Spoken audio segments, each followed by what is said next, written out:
Hey everybody, what's going on? It's James here, and in this video, I'm going to tackle another question that gets brought up a lot, and that is the question of personality type. Now, the strange thing is I've been trading at this point for almost 7 years, and I almost never hear somebody talk about this. There's a few people out there, there's a few great guys out there who talk about personality types, but overall, it seems like in the crypto world specifically, nobody talks about it. It's really like professional stock traders and equities traders who have been trading for 10, 15, 20, 30 years that will bring this concept up. And I wish it's a concept that more people talked about, because if I'd understood this earlier, it would have helped me a lot. And I think for most people, it's a huge problem they have. They don't realize that it matters, what kind of personality you have. And so what I'm talking about that specifically is the problem that I see with students, and really just with people in general. They want to get the most out of every single trade. That's what they want to do. If they take a trade and they get out early, they go back and kick themselves because they did this wrong or that wrong. Or if they take a trade and they don't get out and it goes against them, they kick themselves. Oh, I could have got out here for this much profit, or I could have got out here. And one of the first trading courses that I ever took was from a guy named David Green. And one of the things that David said was, there's no rear view mirror in trading. Now, I don't totally agree with that, because I believe in going back and analyzing what you've done in order to learn from mistakes. But what he was really saying was this idea of, trying to get every trade perfect and, oh, I could have done this, I could have done that.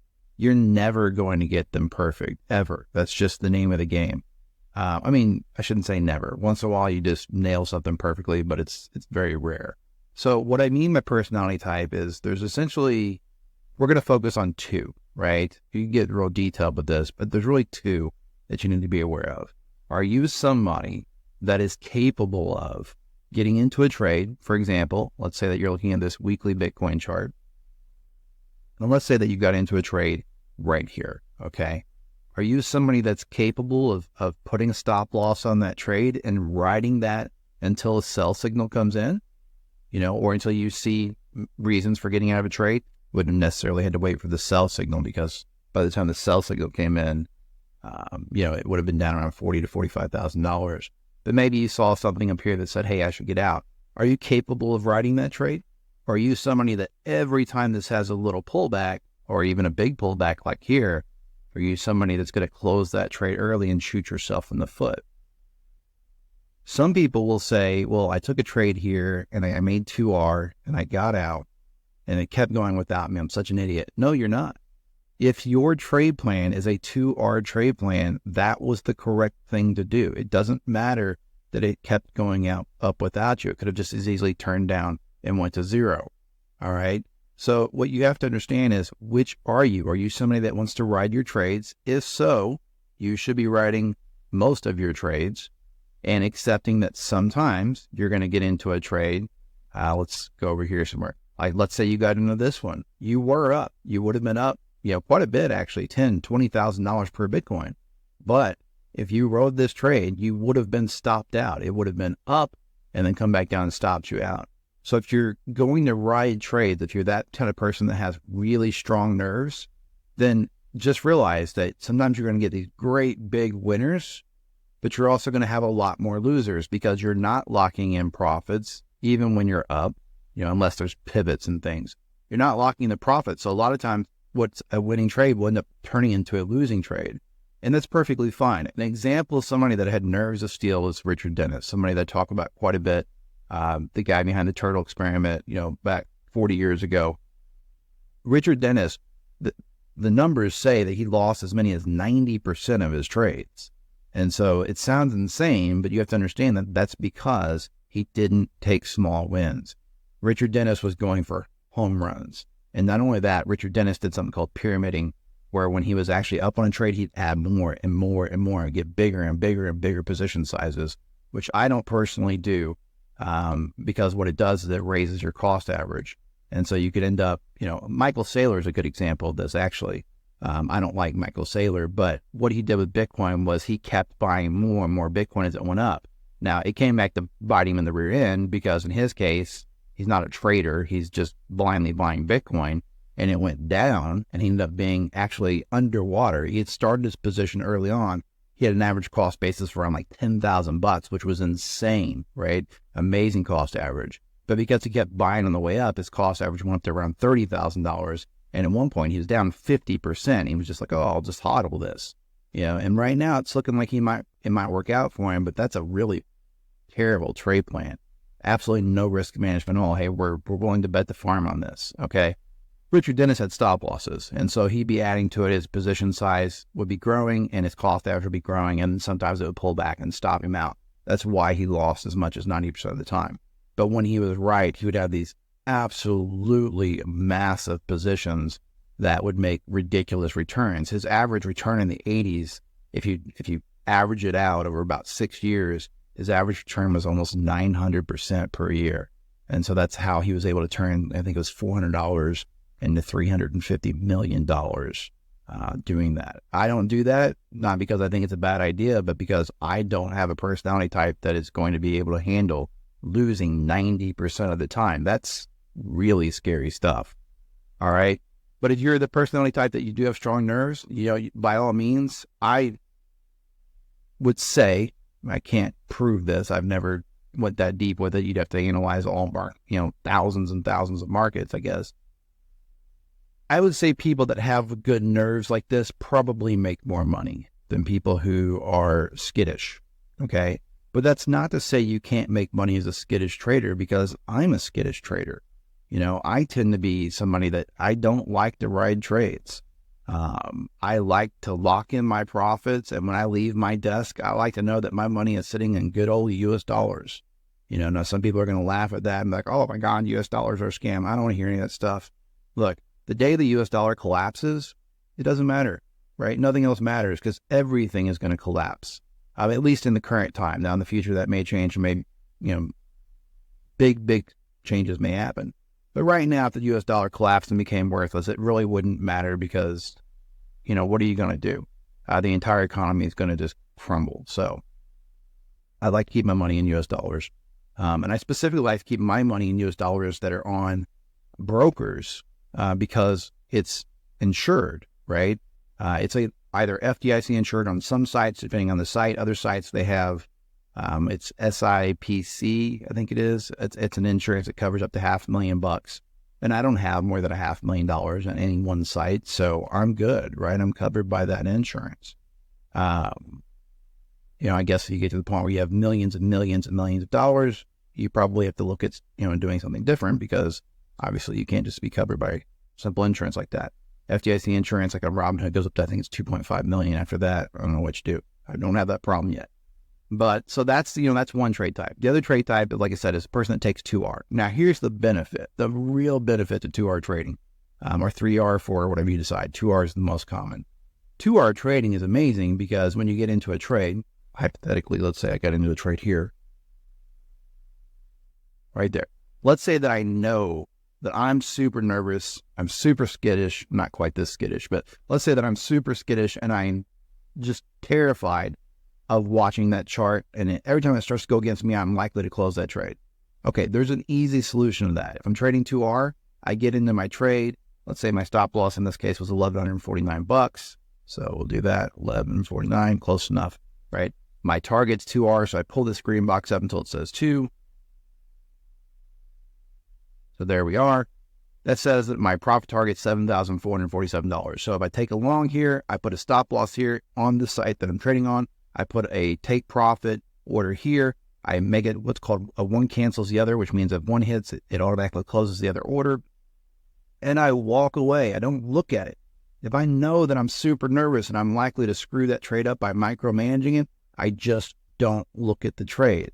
I set it up. I go on TradingView. I put 2 lines on it. I put a line here at the top and my profit target. I say, hey, send me an alert if it crosses this line.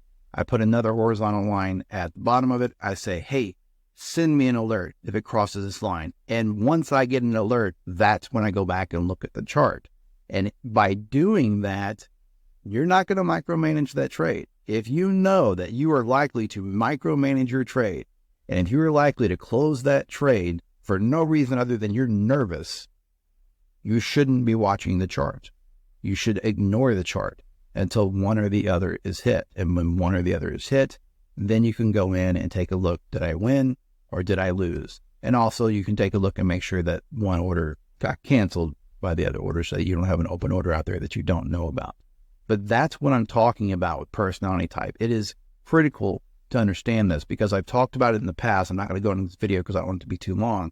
I've talked in the past about the difference in winning and losing traders is losing traders often take the same trades as the winning traders. They just close them too soon. And I don't mean like, hey, I close it at 2R versus 10R. I mean, they will start closing them at 1R and half R and 0.25R. As soon as it starts going their way, they're like, oh, I don't know if it was that good of a trade. I'll go ahead and close it. I'm just going to lock in my profit. I'll look for a better one later. Well, if you do that, you've got to win 80 and 90% of your trades just to break even because you're losing so much more when you're wrong than you're making when you're right. So again, if you're nervous Nelly, one of the best things you can do, simply set the trade and don't look. And by the way, it doesn't have to be on a weekly time frame. You can do the very same thing on a 5-minute chart. Not with Trend Titan. It's a swing trade algorithm. It will not work on 5-minute charts. I mean, some people say it does, but I don't think it does. I think it's hit and miss. But let's say, for example, that you got into a trade. I'm just picking random spots, by the way, so don't be like, oh, why did you take that trade? Random spots, nothing more. Let's say that I got into a trade here. Let's say that for whatever reason, I set my stop loss at $150, just random numbers, okay? So I set my profit target at 2-to-1. There we go. I've got, by the way, on Bitcoin, you shouldn't take this trade at 0.25% stop loss. The fees are going to kill you. But hypothetically, let's say this was my trade. I did the same thing. Along here, I put a stop loss here. I put a profit target there. I set the alerts, and I will walk away, right? Or at least I don't have to walk away. I just go to look at a different chart. One thing that I used to do is I have 3 monitors set up. One thing I used to do is I would get in trades, and then I play a video game. I just minimize the chart and start playing a video game until the alert went off. I played a lot of Fallout, doing it that way. And what was something else I used to play? Fallout was one of them. Lords of the Fallen, I think it was called. They came out with a new one, but there's another one. I think it had the same title. Anyway, yeah, I used to sit and play video games. So that way I wasn't thinking about the chart and I wasn't closing trades early. I don't do that now because now I trade a lot of 15-second charts. So on a 15-second chart, you don't have time to do that. So I do watch my trades on a 15-second chart, but it's the same thing. Yeah, you just put your, again, hypothetical trade. Let's say I'm long here, the stop back here. Same thing. If you're a 2-to-1 trader, you set that up. Some people ask, well, how do you do that on a 15-second chart? How do you do it that so fast? You don't use the exact numbers like this. You don't have time to do that. What you do is you have a general idea, like, okay, the stock is $432. So you typically have a stop loss that you're using, an arbitrary stop. So like on $432 on a 15-second chart, normally I'm going to use about a 20-cent stop. So I know off the bat, 20-cent stop, 40-cent profit target, right? So it would look like this. And I wouldn't even put the box on there, nothing like that. I would just do it in my head real quick, 20 cents and 40 cents, right?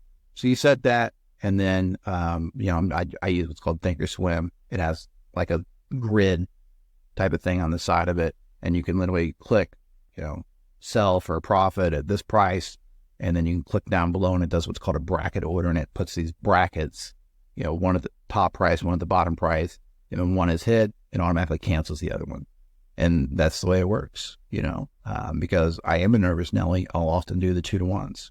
Now, once in a great while, if I see something that just looks like it's about like a reversal trade, I hesitate to talk about this, but I'm gonna mention it just so that when you're starting out, pick one and stick to it. Either you're trading it like a locked in, this is profit, this is stop loss target, or I'm writing the trades. Pick one or the other. But as you get more experience and you start to understand different concepts, there's going to be a concept called a reversal trade. And a reversal trade, if you catch it and you get it right, it is often a really, really big winner. And so if I see what I think is a reversal trade, I'm typically going to try to ride that trade for a big return. If I see something that's just a typical trend trade, I'm more likely to do a 2R, okay? Because I never know when that trend is going to turn around. But if I see something that's, an obvious bottoming type of trade, for example, well, I'm not even going to get into it because the video is going to be half an hour long. I don't want to keep these short. People will not watch long videos. By the way, if you do watch these videos, just a tip, I'm sure you know this, but if not, put the thing on 2x, or 1.5x so that a 10 or 15 minute video ends up being a 5 or 10 minute video. I feel like I talk slow enough that for most people, they can watch it at 1.5 or 2x and still get everything out of the videos. All right, so I'm going to go ahead and wrap up there. As always, please remember I'm some guy sitting in a spare bedroom on a Saturday morning, as it is. Nothing in this video is financial advice. You should always go out and do your own due diligence and seek out professional financial advice from a licensed financial advisor before making any type of investment in cryptocurrency, the stock market, precious metals, Forex, or any other tradable asset. Make sure you give this video a thumbs up, whether you're watching it on social media like Facebook, or whether you're watching it on YouTube, and make sure to leave me a comment. As I've been mentioning, that's really important for the algorithm, and this is the last year I'm going to put effort into this unless I start seeing some effort back from the folks that are, consuming the content. It doesn't make any sense for me to spend an hour or 2 hours doing a video if I can't get people to take 1 minute to leave a comment and a thumbs up. All right, so make sure you do that. And as always, please remember to use proper risk management and trade safe.